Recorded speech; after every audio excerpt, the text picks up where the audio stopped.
300তম বছর পর মহাশিবরাত্রিতে 4 মহাযোগ। শিবের কৃপায় 4 রাশির উপর ভাগ্য হবে উজ্জ্বল। সারাদিন উপবাস রেখে পরের দিন জল ও ফল খেয়ে উপোস ভঙ্গ করা হয়। কথিত আছে, এদিনে দেবী পার্বতী ও ভগবান শিবের বিয়ে হয়েছিল। তাই প্রথা অনুসারে এদিনে ভোলানাথ ও দেবী পার্বতী উভয়েরই পুজো করা হয়। হিন্দু ক্যালেন্ডার অনুযায়ী এবছর মহাশিবরাত্রি উৎসব পালিত হবে আগামী 8 মার্চ। জ্যোতিষশাস্ত্র মতে মহাশিবরাত্রির দিন আরও বিশেষ হতে চলেছে। রোজ শিবের পুজো করলেও মহাশিবরাত্রির দিন শিবের মাথায় জল ঢেলে উপবাস ভঙ্গ করে পুজো দেওয়ার গুরুত্ব বহু গুণ বাড়িয়ে দেয়।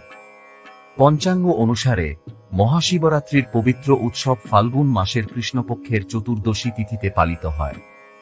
সারা দেশের শিব মন্দির সুন্দর করে এদিন সাজানো হয়।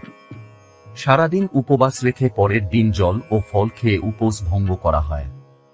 কথিত আছে, এদিনে দেবী পার্বতী ও ভগবান শিবের বিয়ে হয়েছিল। তাই প্রথা অনুসারে এদিনে ভোলানাথ ও দেবী পার্বতী উভয়েরই পুজো করা হয়। হিন্দু ক্যালেন্ডার অনুযায়ী এবছর মহাশিবরাত্রি উৎসব পালিত হবে আগামী 8 মার্চ। জ্যোতিষশাস্ত্র মতে মহাশিবরাত্রির দিন আরও বিশেষ হতে চলেছে, কারণ প্রায় 300 বছর পর সর্বার্থসিদ্ধি যোগ, সিদ্ধযোগ ও শিবযোগ তৈরি হতে চলেছে এদিন। মহাযোগ ও শিবরাত্রির গুরুত্ব অনুসারে জ্যোতিষশাস্ত্র মতে বেশ কিছু রাশির জন্য অত্যন্ত গুরুত্বপূর্ণ হতে চলেছে। কোন কোন রাশির ভাগ্য উজ্জ্বল হতে চলেছে তা জানা অত্যন্ত জরুরি।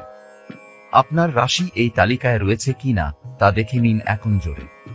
তুলা রাশি। এই মহাশিবরাত্রি তুলা রাশির জাতক জাতিকাদের জন্য খুবই বিশেষ হতে চলেছে। আর্থিক ক্ষেত্রে অনেক সুবিধা পেতে পারেন। আর্থিক প্রাপ্তির সম্ভাবনাও রয়েছে।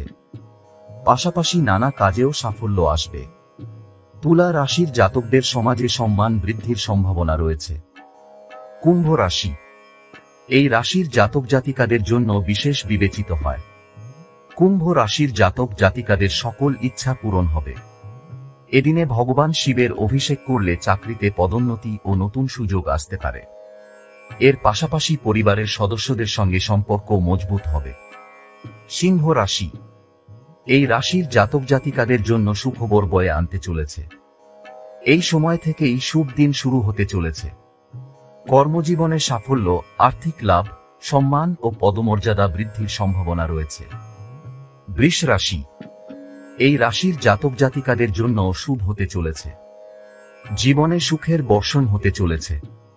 কোনো ভালো খবর পাওয়ারও সম্ভাবনা রয়েছে। এর সঙ্গে সঙ্গে অগ্রগতির নতুন পথও খুলে যেতে পারে।